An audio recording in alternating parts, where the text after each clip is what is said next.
gonna start for block 2. Block 2, first thing you're gonna do is you're going to attach your stem for your flower. So you've got your measurement there. I just folded mine in half. I did a quick little finger press.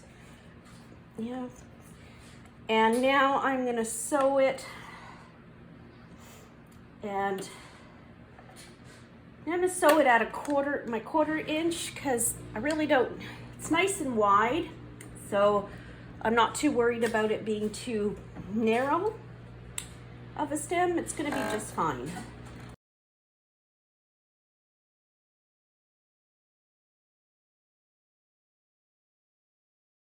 Okay, so now that's sewn, I'm gonna go take it and I'm gonna show you how to press it. Okay, so I have my seam here. So what I want to do is I want to match that finger press, and I want to open it up and match it so that it's not hitting any of the outsides. And it does not have to be perfect. It matters more for your sewing once you start pressing open, and once again I'm finger pressing.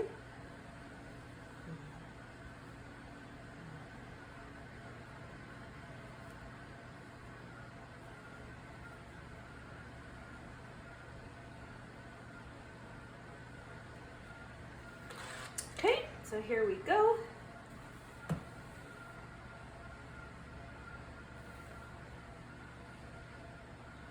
Want to hold down, we want to set. Okay, so we've got our nice stem there. So here I'm gonna show you how to trim down your block, and for that I'm gonna use my 9.5 inch ruler.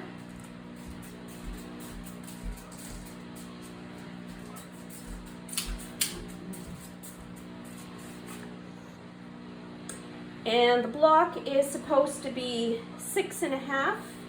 I've got it just at 6 3/4 and 6 3/4. I'm gonna leave that for now, because when you're appliquing, and I'm going to be appliquing by hand because that is something I rather enjoy, you tend to take up some of your fabric. So right now it's measuring at 6.5 or 6 3/4, and I'm gonna wait until after I've appliqued that by hand to see what it measures and see if it needs to trim down. That's generally how it works with an applique block. One always makes your applique background fabric just a little larger, because there is some take up in the fabric as you applique, so it reduces the original size of your piece. All right. Okay, so when you're choosing your applique thread, some people use silk. I prefer just plain old cotton. This is Gutermann cotton. It's good for applique. One of the reasons I like the 100% cotton, as that's what I tend to use in all my quilts, I like my natural fibers, is Gutermann comes in a huge array of colors. The Aurifil does too. Unfortunately, the Aurifil comes in a larger spool size, and I'm not too sure what the size of Gutermann is per cost, but it's just, when you're purchasing a lot of colors, it's just more cost effective. So right now I'm just using Gutermann. As time goes on, the Aurifil is a finer thread, but I've been appliquing for 20 years. I don't need to worry about my thread showing, and I'm going to show you my trick on that.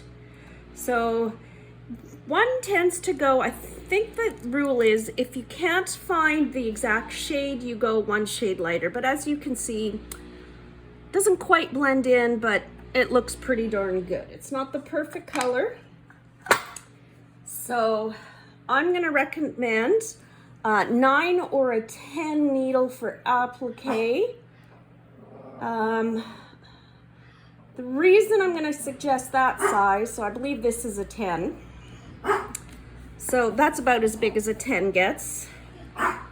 These are, I forget what the brand is.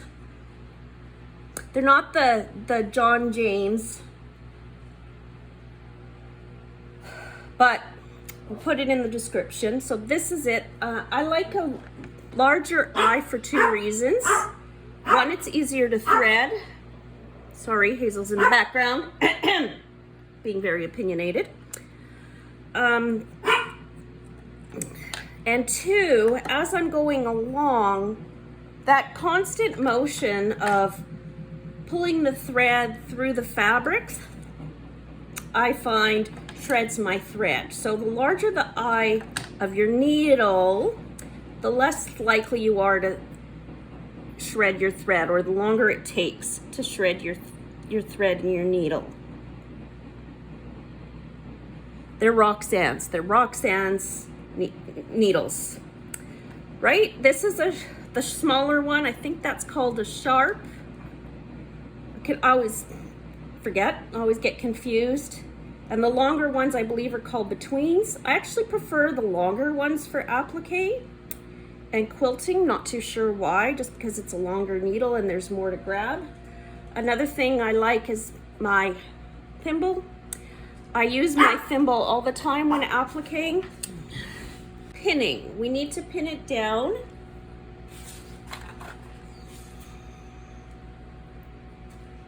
So just do it corner to corner. It's okay to leave a little extra here because we've got that 1/4 inch seam allowance, but you want to make sure you hit your 1/4 inch seam allowance in the corner. So that's the most important one. So I just lightly pin her down as I go.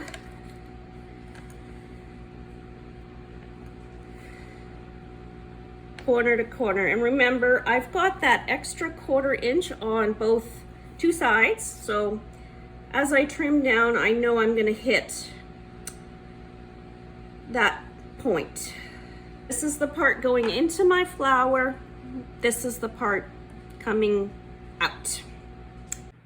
Well, there you go. It's actually considered a rather large knot, but it'll work. So once again, I'm going to hit those two little threads. There. Pull her through. So I always tend to go down and hit where that other thread came up. It's not perfect, but it's pretty good. And then I come up at an angle. So this is the angle I generally come up with. So I've got more threads, but I've got more threads on the underneath part than I do on the top. And that just, I find, helps for making my stitches nearly invisible. Right, so I'm going down again, coming up at that angle. Didn't hit quite enough.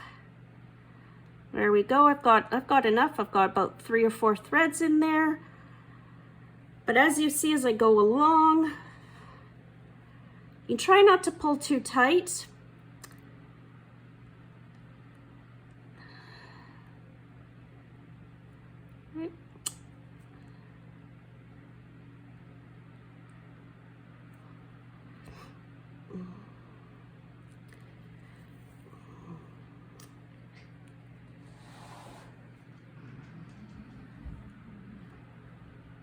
And that, if you can see, barely see my stitches, and that's the way we go. So here we go for just our straight stitch.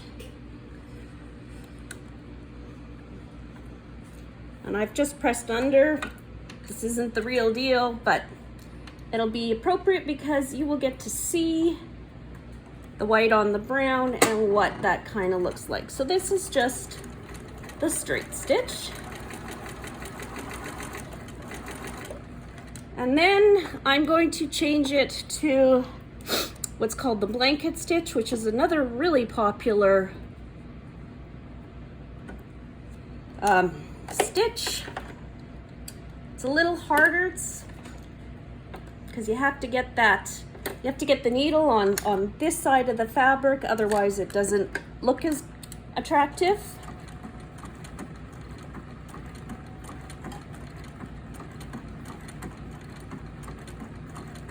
Okay, so I'm going to do a couple stitches where it's not on that side of the fabric like it should be, and then I'll finish off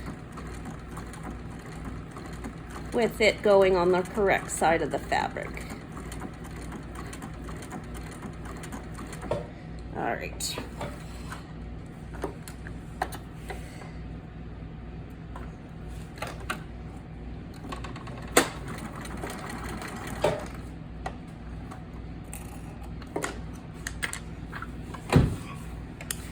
So there we go, just a straight running stitch. Simple, I like it. Oh, here we have the buttonhole button stitch. So on this side here, this is where we're looking good. And then over here, you can see where I've hit the fabric and it just creates a different look. Personally, I don't like this look. And quite honestly, I can't see it here, but my buttonhole stitch tends to flatten my applique. And I don't like my applique flattened. I actually prefer it to be puffy and coming out to you a little bit. So very rarely do I use that stitch. I will use just the straight running stitch.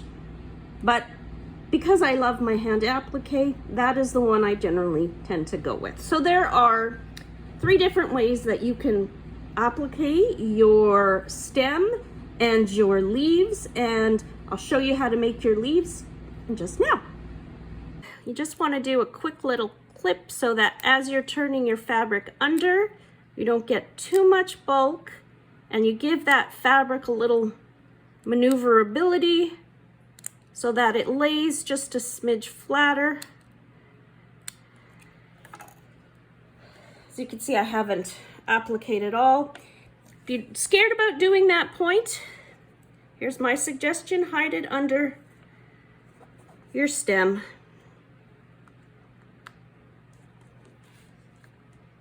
And feel free to move your pins around. Okay, so I'm going to do one hidden under the stem. You can see it's hidden. Baste that with the pin.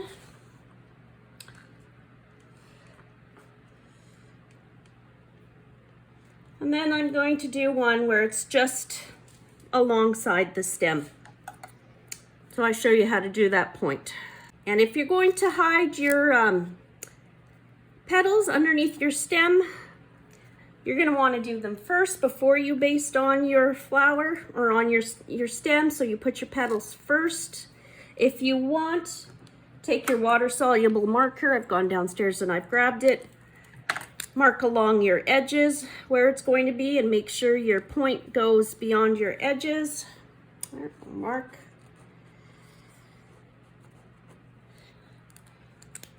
So there's my edge, and when you're laying your piece down, just make sure your point goes beyond your edge.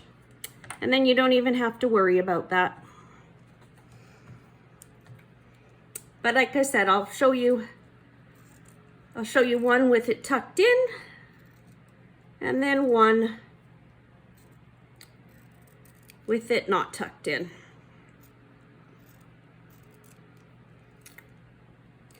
Okay, I'm going to do my little maneuverability fabric pin snips, whatever you want to do. You may want to make sure you don't do them too deep to your line there. Mine are about just a 1/16 of an inch from, and I find that works really, really well for me. So I'm going to go ahead and I'm going to stitch that all down. I'm going to leave my point for you to show. So I'll show you when it's done.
Just want to show you this quick little trick. Bringing your thread in. Let's take the pin out. So you bring your thread in like that, so that when you clip, you lose the tail and it doesn't shadow through. Doesn't matter so much for a light thread like this, but if you were using like a darker red or a darker green, you'd take a little more care than just leaving it like that and hanging out. Because you don't want to trim too close, but you want to trim close enough. So there we go. There are my pieces fully appliqued. I'll take it, I'll give it a press. I press applique upside down. And I'll give you a show of just how to do that. I'm going to press this. It's just going to be just a quick one to get out the wrinkles. And you press it upside down, because were you to press it the other way, you would flatten your applique, but when you press it this way, your applique is not flattened. And it's still got that texture. It's got texture and height. So we have my point that's hidden, and we have my point that's pretty darn good. Not perfect, but there we go. So that's the biggest part for our next block, block 2, and that one's called Peonies. So on we go. So this is what your package for your second block of the month is, your Peonies. You've got your 4.5 or 4-inch squares, I can't remember. These are our 3.5s. So we're just gonna take our 3.5s. I've already completed my applique block. We're just gonna set those aside. I'm not gonna worry about that. We're gonna take these, the backgrounds, and we are going to mark those for our half square triangles. That's where we draw our line from corner to corner, and then we draw our 1/4 inches on either side. I have my old 4.5-inch ruler, and I have the new one. You can see my old one is well used, and I think even at this point, if you look closely, my new one is well used as well. It's got some, wear and tear, and not a completely flat surface, just a little bit of a scratch surface. The sandpaper does help with that. This old one, you can see at the edges, I'm kind of losing my markings. I've still got those really nice on the new one. It's also got this raised surface, so that might help keep it a little less wear and tear on it. But for marking, when I go to these, you can turn it over. You can do it on the side that isn't marked, and that just helps prevent wear and tear on your ruler. So this time round, to make it nice and visible, and if I can find it again, I'm going to use the orange one, but I'll use my water soluble, because I can guarantee you this is the safest one, because it will wash out. And we just do a quick mark from corner to corner.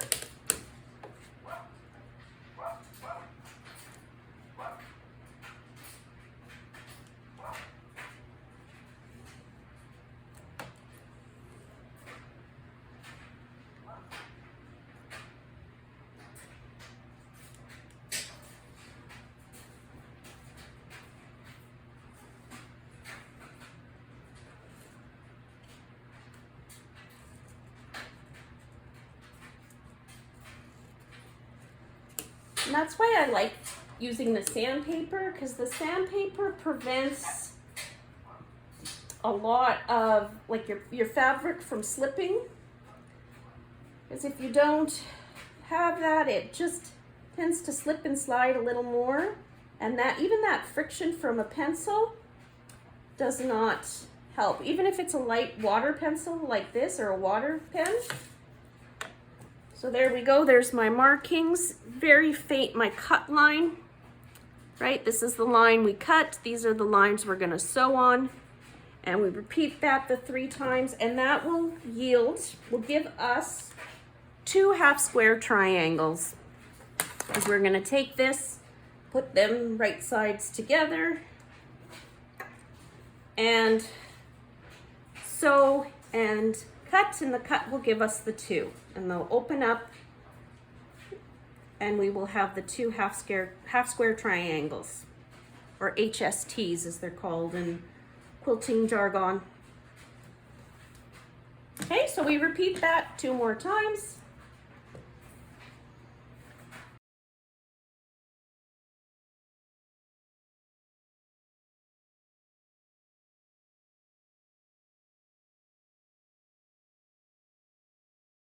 We want to make sure they're nice and aligned.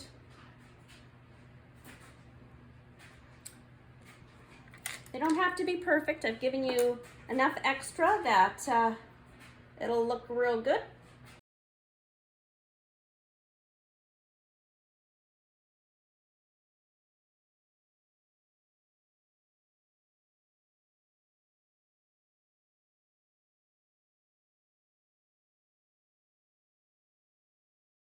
All right, that's done. Now to cut and press.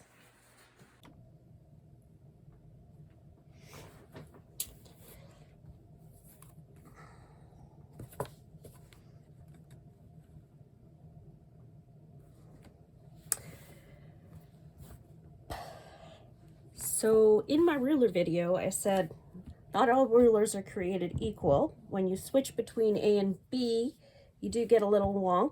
So that's why I've only gone to the 4 patches. I've sewn them to the 4 patches, and I'm leaving them there. So these should be finished at 6.5, and I am over that.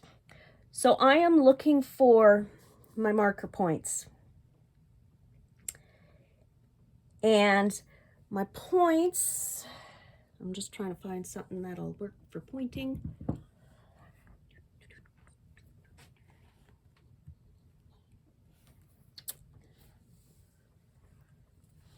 So this particular block should be 3 1/4. This one should be 3 1/4. So I'm matching up to my quarter. So here is the exact center for 3 1/4. And line it up. So 3 1/4, 3 1/4. I want to make sure my points are at that quarter. This one's going to get chopped off a little bit, mayhap. This one, yeah, once again, a little too high. This one is perfect. And that one's a little short. But I'm not going for perfection this time around. It would require resewing all the blocks, and I'm just teaching you to make them. Like I said, I haven't figured out how to put a link to Wanda's videos, but Wanda is the one if you want to get your piecing accurate. But I will let you know, this is one of the disadvantages of using 2 different sizes of rulers.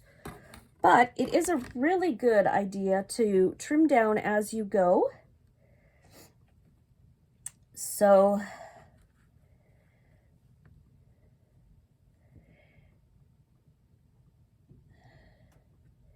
that you get your 3 1/4.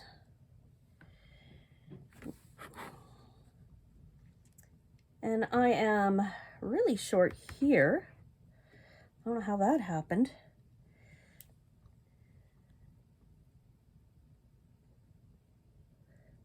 I shouldn't be. Oh, do a double turn. There we go.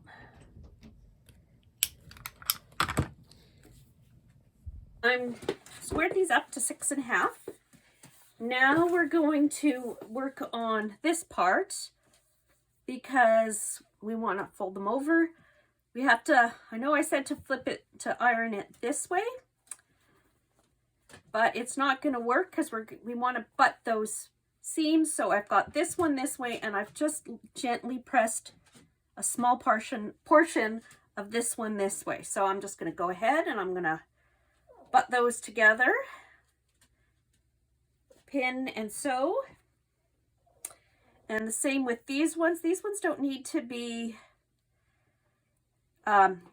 changed or anything for now. Right now we're going to leave it. It will when we join the two halves together. But for now, it's just perfect.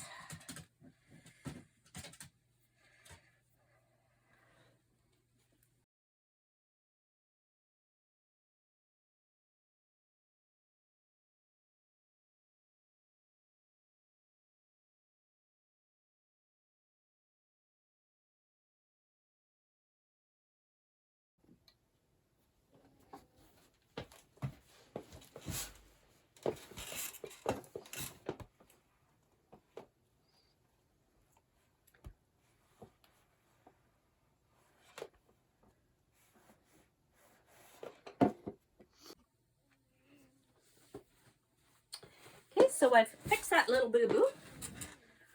Show you how I pressed that one, because remember this one, we've got the 2 points coming together, so we had to walk over 1 point. This one, we want to keep our point open, and this applique, just because we do have a flat spot there, we're going to keep that flat, so we've got that press. So our next point, this one is going down, this one is going up, so those two are going to go. There isn't one here, so we don't need to worry about that one. But what we do need to worry about is these two. So we're going to need to press one of those up. And I think I'm going to go with the red one here. And we're just going to continue that, that press. We're going to press up.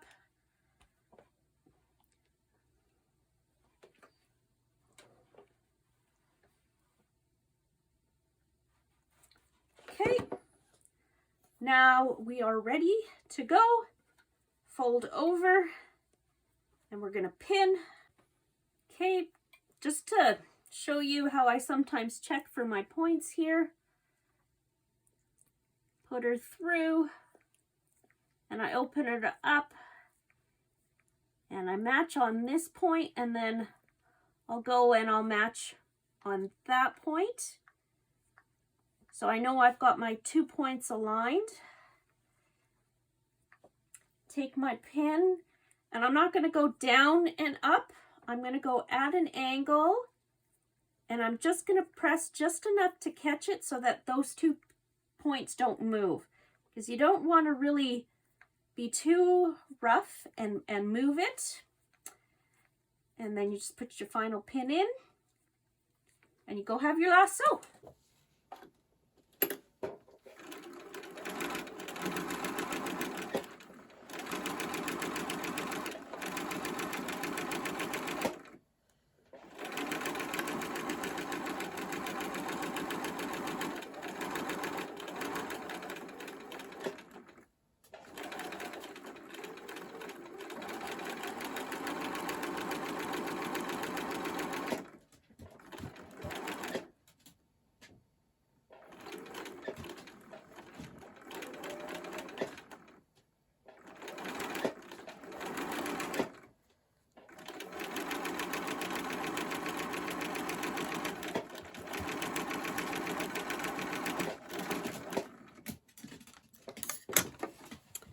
Open her up and have a look.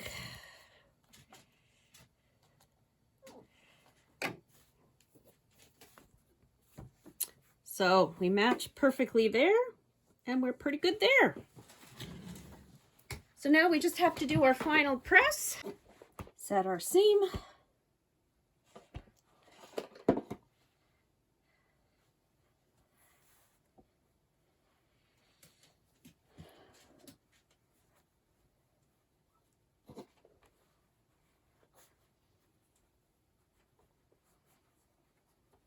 So as I'm ironing here, I'm just feeling for the path of least resistance.